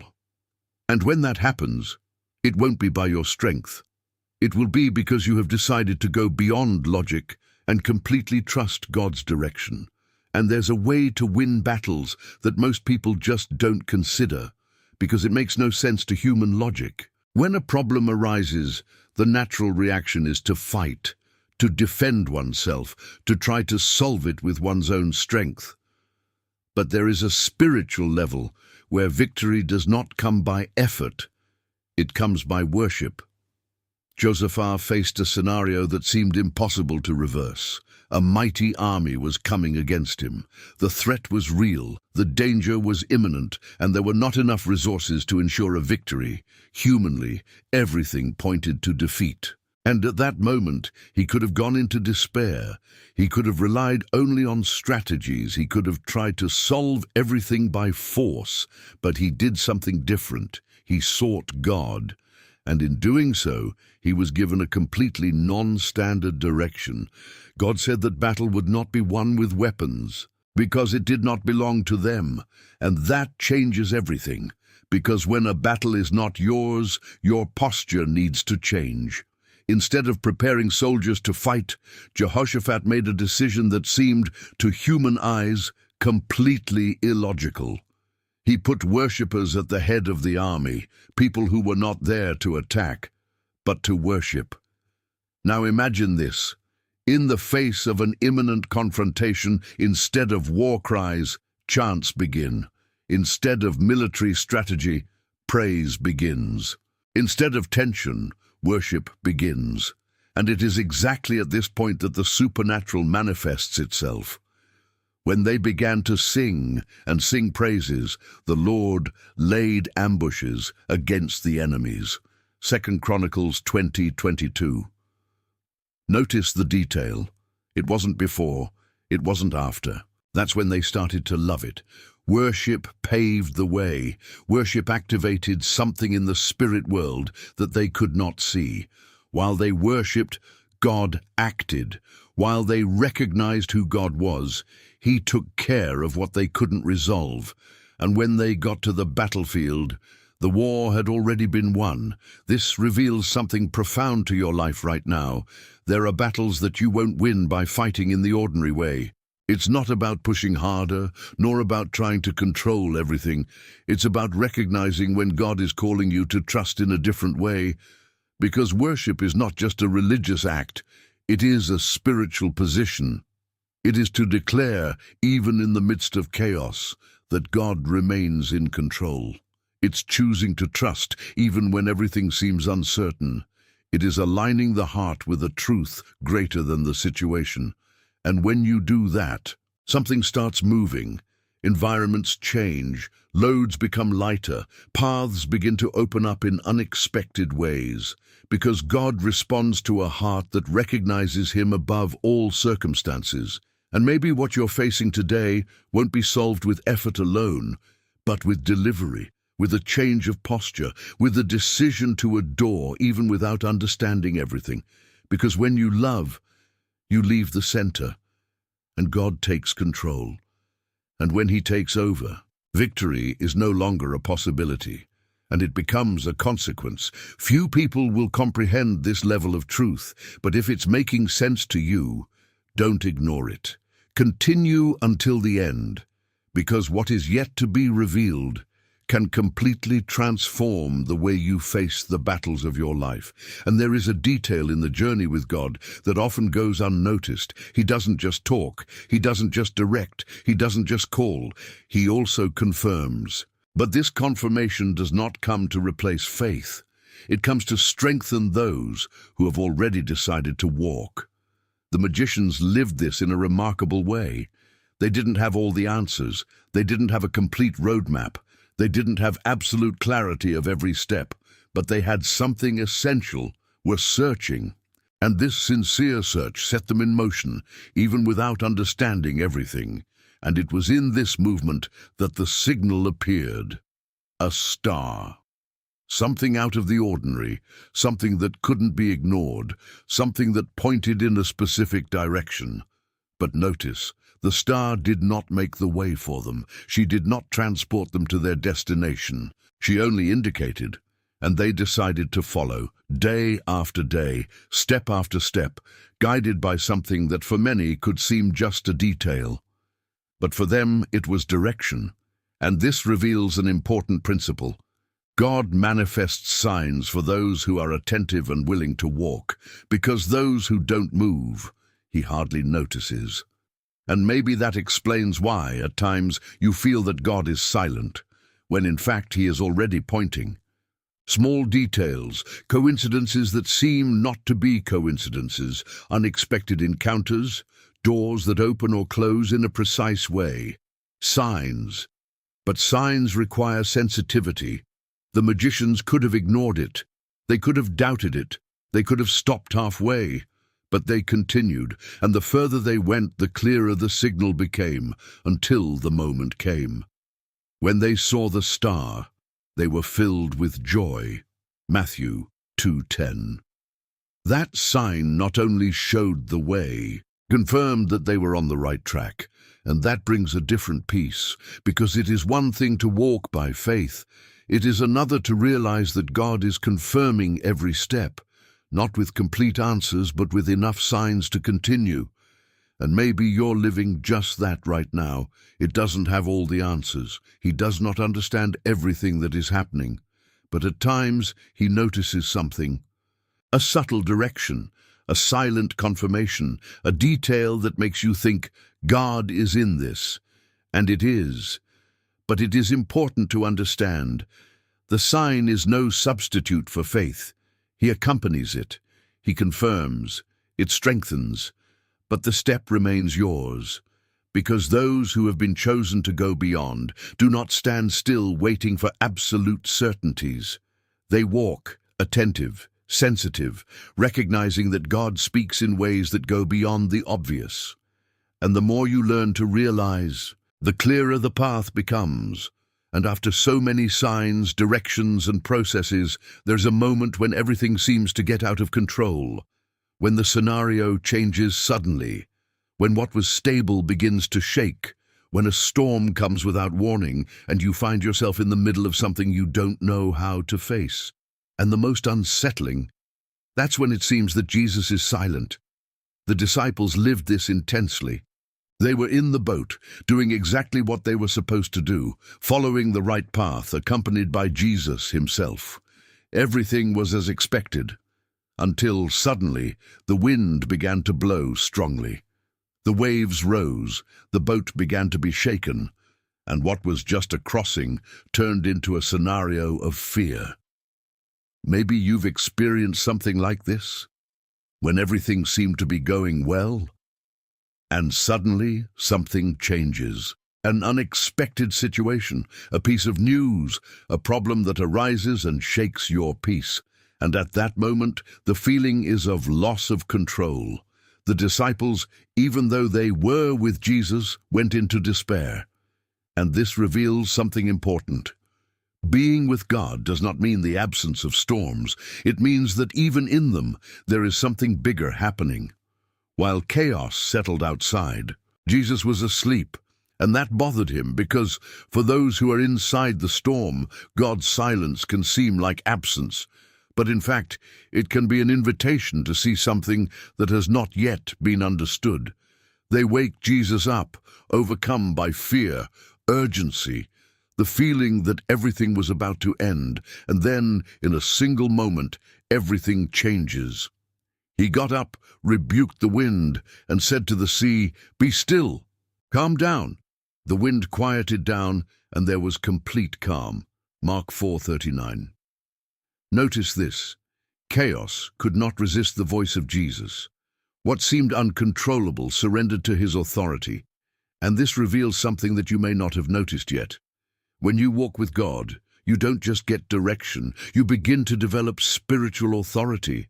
Not an authority based on human strength, but in presence. Because the same Jesus who was in the boat with them, it is the same that is with you now.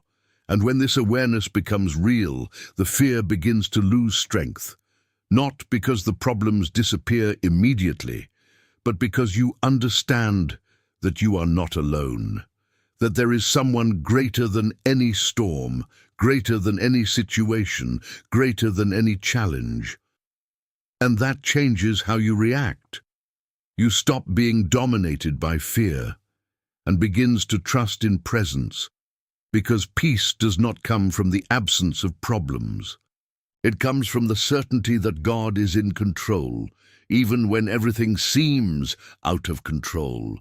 And maybe the storm you're facing today isn't meant to stop you, but to reveal to you the level of authority you haven't yet realized you carry. If this message spoke to you directly, don't let it pass as something common. Write in the comments, "I trust in God's action." Sometimes a simple statement can align the heart with the truth you need to live from now on. And there is a phase in the walk with God that few talk about, because it has no shine, no applause, no quick results. It is the phase in which everything seems to take longer than it should. When you have already received a promise, you have already understood the call, but reality does not follow what has been said. It is the time of perseverance. Jose lived this intensely. He received a dream. Something clear, strong, direct. God showed that there was a great purpose in his life, but from that moment on, everything started to happen. On the contrary, he was rejected by his own brothers. It was sold. He was taken to a strange land. And just when it seemed that things were starting to get organized, another fall came. He was unjustly accused and thrown into prison. Now think about it. How does someone who has been promised greatness end up in a place like that? How can someone chosen by God face such a long sequence of situations that seem to completely deny what has been promised? And maybe this question has also crossed your mind, because there are times when it seems that everything is delayed, that things are not happening at the right time, that no matter how hard you try to stand your ground, nothing changes around you. But there is something that needs to be understood. God's timing does not fail, even when it seems time-consuming. Joseph was not forgotten. He was being prepared. Every phase, every difficulty, every injustice. He was molding something within him that would be essential to sustain the purpose when it was fulfilled. Because God does not work only in destiny. He works on the person who will get there. And this process requires something that not everyone is willing to experience. Stay. To remain when there is no recognition. Staying when there are no answers. To remain when no one sees. To remain when everything seems to be at a standstill. Because it is in this kind of perseverance that spiritual maturity is formed. And the most impressive. It's just that at the right time, everything connects. Joseph came out of prison straight to the purpose. What seemed like a delay, it was alignment. What seemed like injustice, it was preparation. What seemed like the end, it was part of the way. And when he looks back, he understands something that completely changes the perspective. You planned evil against me, but God made it good, so that today the lives of many might be preserved. Genesis 50:20. That's the key. God doesn't just keep promises, it transforms processes. And maybe what you're living now isn't a delay. Be exactly the path God is using to take you further. Because those who have been chosen are not only the ones who start, they are the ones who remain, even when they do not understand everything. And there is a level in walking with God that goes beyond signs, beyond answers, beyond even miracles. It is the level of intimacy, because there comes a time when it's no longer about what God can do for you, but about how much you want to be close to Him. And it is in this place that profound things begin to be revealed. John understood this differently from others. He was not the only disciple. He was not the only one called. He was not the only one who walked with Jesus. Everyone was there. Everyone heard the same words. Everyone saw the same miracles. But there was something about John that put him in a unique position. He chose to be closer. One of them, the disciple whom Jesus loved, was reclining beside him. John 13:23. This detail seems simple, but it carries enormous depth. While many were around, John was near. While many listened from a distance, John was leaning. While many followed, Joan approached. And that makes all the difference, because intimacy is not about position, it's about proximity. It's not about how many times you've heard of God. It's about how much you allow yourself to be close to Him. And those who choose this proximity begin to access things that others do not. Not because God makes sense, but because few remain close enough to hear what He speaks in silence. John was the one who received profound revelations. He was the one who wrote about love in a unique way. It was he who later received visions that no one else received. And all of this didn't start at an extraordinary time. It started with something simple, being close. And perhaps this is exactly what is missing for many. No more effort, no more trying to understand everything, but proximity. Because the closer you get, the more you notice, but you understand. The more you discern, the more you hear. And this does not happen in a hurry. It does not happen in superficiality. It doesn't happen when God is just a part of your routine. It happens when He becomes a priority. When you set aside time. When you silence the rest. When you seek not only answers, but presence. And little by little, something begins to change inside you. Faith is no longer just knowledge, and it becomes a relationship. Prayer is no longer just words, and it becomes connection. And what once seemed distant begins to become real, because God reveals more to those who come closer. And maybe the call you're hearing right now isn't just to do something bigger, but to get closer. Because it is in this place of intimacy that you begin to truly understand why you were chosen and where it is being driven. And there is a point in the walk with God where it all comes down to one simple decision, to obey or not. It's not about feeling. It's not about fully understanding. It's not about being comfortable. It's about hearing the right voice and act. Pedro lived this clearly. He was experienced. He knew the sea, he knew how to fish, he understood the weather, the conditions, the best moments. He was not a beginner. He was someone who knew exactly what he was doing, and that night he did everything right. Even so, he did not catch anything. Now imagine the wear and tear, hours of effort, attempt after attempt, and in the end, empty. Clean hammocks, tired body, frustrated mind. And then, when everything had already been closed, when there was no longer any expectation of a result, Jesus appears. And He gives an instruction, back to the sea. Launch the nets again. Humanly, that didn't make sense. It wasn't the right time. It wasn't the ideal scenario. There was no logical reason to try again. And it is exactly at this point that obedience is tested. Peter could have refused. I could have explained. He could have relied on his own experience. But he does something that changes everything. But because you are the one saying this, I will cast the nets. Luke 5:5. This phrase carries a powerful key. It was not by logic. It wasn't because of the experience. It was through the voice. And it reveals something that can completely transform how you're living today. The miracle does not begin when something extraordinary happens. The miracle begins the moment you decide to obey, even without understanding, even without seeing immediate results, even when everything inside you questions it. Because obedience opens doors that logic could never open. Pedro casts the nets, and suddenly, what was impossible becomes reality. The amount of fish is so large that the nets begin to break. which didn't happen all night. It happens in a single act of obedience, and that was no coincidence, it was an answer. Because when God speaks, He already knows what will happen after your obedience. The problem is that many times people want to see the result first and then act, but it doesn't work like that. God asks for the step before showing the full path. And perhaps that is exactly what is before you right now, something that doesn't make sense, a direction that seems too simple, a step you have avoided taking. And deep down, you know, there is something there. Because when God's voice becomes clear, so does the responsibility to obey.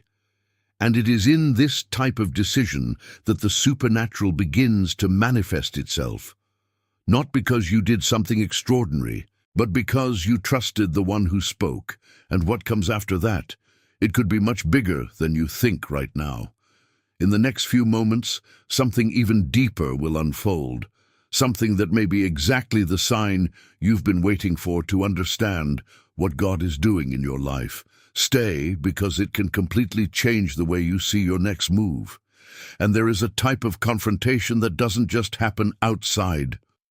It happens first within you. Because before facing any visible giant, there is a silent battle against fear, against insecurity, against that inner voice that tries to convince you that you are not capable. And that's exactly what happened in the valley where David stood. Goliath wasn't just big. He was intimidating. His presence generated fear even before any attack. His words were enough to paralyze an entire army. Trained men prepared for war were there, but no one moved. Not because they did not have the capacity, but because they were dominated by collective fear. And maybe that sounds familiar to you, because there are situations in which everything around seems to say that it won't work. People who doubt, circumstances that pressure, thoughts that insist on making you retreat. And little by little, this creates an environment where paralysis seems safer than confrontation. But David saw differently. He was not ignorant of the size of the giant. He just didn't let himself be defined by it. While everyone looked at the problem, he looked at those who were with him. While everyone saw risk, he saw an opportunity to manifest something bigger, and this reveals an essential difference. The chosen ones do not deny reality, but they are not limited to it either. David did not have proper armor, he did not have the appearance of a warrior, he did not have comparable experience. Everything about him seemed insufficient for that confrontation, but there was something that no one else had at that moment. A deep conviction. He knew who he was trusting. You come against me with sword, spear, and javelins, but I will come against you in the name of the Lord of hosts. 1 Samuel 17:45. This statement changes everything. Because David didn't just fight with human resources. He went with a spiritual awareness. He understood that this battle was not about physical strength. It was about authority. And that's exactly what many still haven't realized. The giants you face today may even seem bigger than you, but they are not greater than the God who is with you. And when that truth becomes real within you, something changes. Fear loses strength. Insecurity begins to subside. Doubt is no longer controlled, because you're no longer just looking at the size of the problem. He is looking to the source of his strength. And this does not mean that confrontation ceases to exist, but it does mean that you enter it differently, with courage, with faith, with positioning, and perhaps the giant that stands before you today is not just external, it can be internal. It may be an old fear, a limitation you carry, a belief that prevents you from moving forward. But just like David, there is something inside you that has already been prepared for this moment. Because those who have been chosen to go above and beyond are not the ones who never face giants. They are the ones who decide not to bow down to them. And there is a type of phase in life when everything seems to be missing: resources, answers, opportunities. It is when the surrounding scenario is not favorable, when the sources that once supported begin to dry up, when what was certain becomes uncertain, and at that moment, the mind tries to find quick solutions, safe paths, human alternatives. But God often uses exactly this environment to teach something deeper: dependency. Elias experienced this directly. There was a crisis installed. Land was in short supply, resources were limited, and everything pointed to a time of shortage. And in the midst of this, God gives him a specific direction. It does not send him to a place full of apparent provisions, but to a stream, a simple place, limited, no guarantee of continuity, and yet it was there that God would sustain. Now notice the detail. God did not say how he would do it. He did not explain the method. He just gave the direction. And Elias had to trust, even without fully understanding where the sustenance would come from. And then something unexpected happens. The ravens brought him bread and meat morning and evening, and he drank water from the stream. 1 Kings 17:6, crows, unlikely animals, a medium that no one would choose, a resource outside of any logical standard. And this reveals something essential. God's provision does not depend on the ways you know. It breaks patterns. It exceeds expectations. It happens in ways that the human mind could not predict. And perhaps this is the point where many get stuck, because they want to understand before trusting. They want to guarantee before depending. They want to see the resource before obeying the direction. But God does not work like that. He first directs, then provide. And this requires a trust that goes beyond logic. A trust that is not based on what is visible, but on who it has promised to sustain. Elias did not control the process. He didn't know how the crows would come. I didn't know how long the stream would last. He just remained, day after day, receiving what God released at the right time. And that teaches something profound. Dependence is not weakness. It's alignment. It is recognizing that your security is not in the resources. It is at the source. And when you understand that, something changes inside you. Anxiety begins to subside. The fear of lack loses strength. The need for control begins to give way. Because you realize that God doesn't depend on the system around you to take care of you. It creates paths where there are none. He uses improbable means. It sustains in unexpected ways. And maybe what you are living today, this time of uncertainty, of limitation, of scarcity, don't be an abandonment, be an invitation to truly trust, to release the controller, to learn that even when everything seems uncertain, God's provision remains certain. And there is a moment in the walk with God when everything is no longer just about you. So far, you have been transformed, healed, directed, sustained. But there comes a point when God begins to reveal something greater. What he has done in you does not end with you.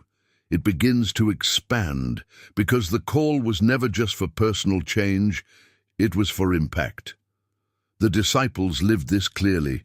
They walked with Jesus, listened to his teachings, saw miracles, were molded day by day. But there came a time when it was no longer enough to just learn. It was time to act. And then Jesus does something that completely changes the level of their walk. By gathering the 12, Jesus gave them power and authority to cast out all demons and heal diseases. Luke 9. Notice this carefully. He didn't just teach. He transferred power, authority, responsibility. What they saw Jesus do, now it began to flow through them. And this reveals a truth that many still do not understand. When God touches a life of truth, he doesn't just transform, it empowers. You weren't called just to win your own battles. He was called to help others overcome theirs. It wasn't reached just to get out of the place where it was. It was raised to be an instrument in the lives of other people, and maybe you haven't noticed it clearly yet, but there is something in you that can already reach others. Your story, your experience, your faith. What God has already done, even if it may seem small in your eyes, carries a spiritual weight that can set someone who is still imprisoned free. Because those who have already been truly touched carry an authority that does not come from words. It comes from experience, and that doesn't require perfection. It does not require knowing everything. It does not require having all the answers. It requires willingness. Willingness to take a stand, willingness to speak, ready to be used even with limitations. Because authority is not in who you are alone, it is in who God is through you. And when you understand that, something changes. You stop seeing yourself as just someone in process, and begins to see himself as someone on a mission. Each situation takes on a new meaning. Each encounter can carry a purpose. Each word can be an instrument. Because God does not waste transformation, He uses it. And maybe there are people around you right now who are exactly where you once were, needing direction, hope, a word, someone who shows that it is possible to get out of that situation. And you can be that person, not on His own merit, but because God has decided to act through you. And this reveals how much the call is greater than it seems, because going further isn't just about going further. It's about taking others along. And what still lies ahead will show you how this purpose connects even more deeply with what God is doing in your life right now. At the end of this path, something very strong will still be released. Stay, because this moment can mark a new level in your walk with God. And there is something that sustains everything you have lived so far. Something that, if not firm, can make anyone get lost along the way. It's not talent, it's not strength, it's not opportunity. It is identity. Because you can even have direction, you can even have purpose, you can even have experiences with God. But if you don't know who you are, any outside voice can confuse you. Jesus revealed this in a powerful way at the very beginning of His ministry. Before performing miracles, before teaching multitudes, before facing any opposition, something happened that defined everything. At the moment of baptism, when He had not yet done anything publicly, a voice was released from heaven. "This is my beloved Son, in whom I am well pleased." Matthew 3:17. Notice this. The statement came before the action, before any result, before any human recognition. Identity was established directly by God, and that completely changes the way you face life, because when you know who you are, you don't depend on people's approval. When you know who you are, you don't get lost in the opinions around you. When you know who you are not shaken by momentary circumstances. And perhaps this is the point where many have weakened, because they try to find identity in what they do, in what they achieve, in what others say. But all of this is unstable. All this can change. All of this can fail. But when identity comes from God, it becomes unshakable. Jesus was taken into the wilderness shortly thereafter, and what was the first thing that was confronted? Your identity. If thou art the Son of God. The doubt was cast right there, because the enemy always tries to hit that which sustains everything else. And it happens to you too. Questioning thoughts, situations that put pressure, moments that make you doubt yourself. But once the identity is established, you don't have to prove anything. You just remain, and this is what sustains the call. Because going above and beyond isn't just about having faith. It's about knowing who you are while walking. It's about standing firm, even when no one recognizes it, even when everything seems uncertain, even when circumstances don't reflect what God has already declared. Identity doesn't come from what you see. It comes from what God has said. And when that truth becomes real within you, something changes. You stop trying to fit in, stop seeking validation, stop comparing yourself, and start walking safely, knowing that there is something bigger supporting you. And maybe that's the confirmation you needed today. Nothing in this life happens without purpose. If that word has found a place within you, respond in faith. Write in the comments, "I believe, Lord," and let that truth begin to strengthen your identity from now on. Everything you've heard so far wasn't just to let you know. It was to prepare you. Every word, every example, every revealed truth has brought you to this point where it is no longer enough just to understand, it is necessary to answer. Because when God reveals, He also invites. And when He calls, He expects a delivery.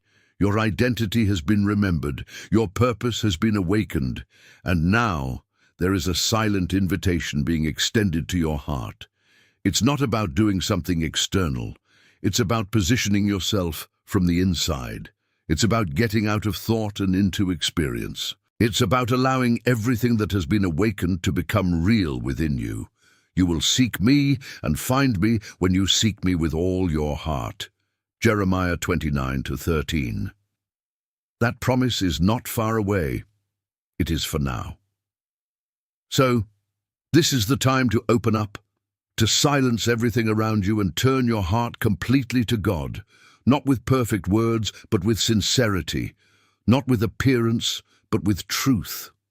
Now take everything you are, everything you feel, and everything you need, and present before Him. Beloved Father, your word says that He who began the good work is faithful to complete it, and it is in that promise that we now place ourselves with hearts open before your presence. Lord, we thank you for each word released so far, for each teaching that has deeply touched the soul, for each moment in which you have spoken in a direct and personal way. Nothing was by chance. Every revealed truth has been direction. It has been cared for. It has been proof that the Lord continues to call, mold, and lead those who have been chosen to go beyond. Now, God, we stand before you in total surrender. It touches the deepest part of each heart that is accompanying this moment.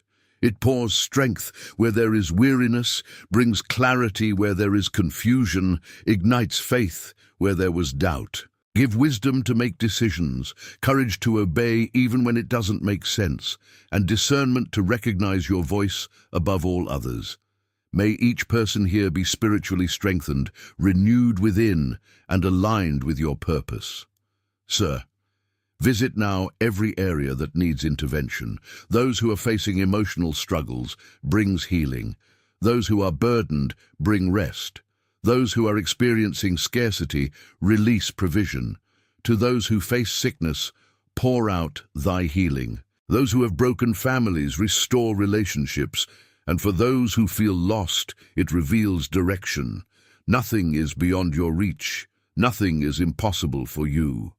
At this moment, in silence, each heart presents before you that which no one else sees. The hidden fears, the unspoken pains, the stored dreams.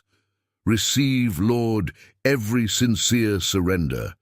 And now, God, we've decided to trust. We commit our worries, our plans, our future into your hands.